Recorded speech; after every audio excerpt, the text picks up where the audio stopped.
আসসালামু আলাইকুম। একটি সমস্যার সমাধান। একটি শ্রেণীতে মোট ছাত্রছাত্রী যতজন পড়ে তাদের প্রত্যেকে সহপাঠীর সমান সংখ্যক চাঁদা দেওয়া 420 টাকা করে উঠল।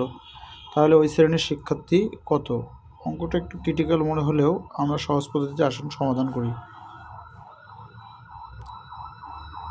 মনে করি মোট শিক্ষার্থী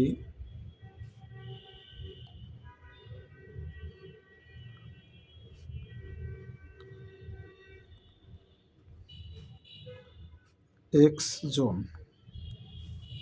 তাহলে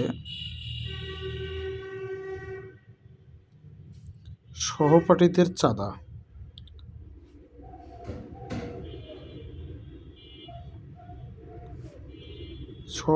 চাঁদা হচ্ছে হলো, যেহেতু সহপাঠী তার মানে সহপাঠী হলে যে থাকবে তার পরিমাণটা বাদ যাবে, এইটা এক্স জন। তাহলে প্রশ্ন মতে কি এইটা হচ্ছে না? প্রশ্ন মতে যে ব্যক্তি টাকা দিবে তার সাথে গুণন তার সহপাঠীরাও তো দিবে। এক্স গুণন এক্স মাইনাস ওয়ান ইকুয়াল 420, এটাই তো হওয়ার কথা। কারণ কি 420 টাকা ওঠে, তার মানে যে প্রত্যেক স্টুডেন্টও দিল এবং তার সহপাঠীও দিল। এখন আমরা এইটাকে করতে পারি x into x minus one equal 420, sorry Bangla ইংরেজি একসাথে হচ্ছে, এটা করে দিলাম। X x x square minus x এককে এক্স, এটাকে যদি এই পাশে আনি তাহলে 420, অথবা যেহেতু সমকরণ আছে তাহলে দুই পাশে অথবা ইকুয়াল 0।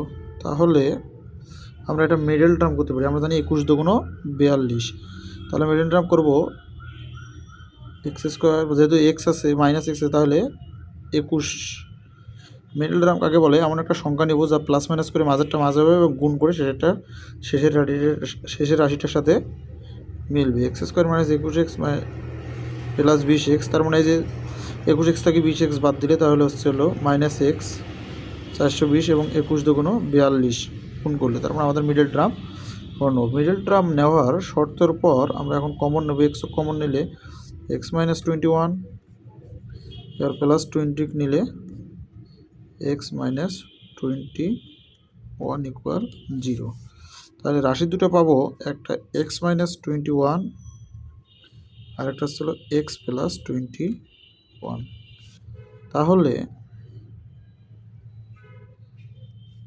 এক্স মাইনাস 21 ইকুয়াল 0 অথবা এক্স প্লাস 20 ইকুয়াল 0, বা এক্স ইকুয়াল 21 বা এক্স ইকুয়াল মাইনাস 20।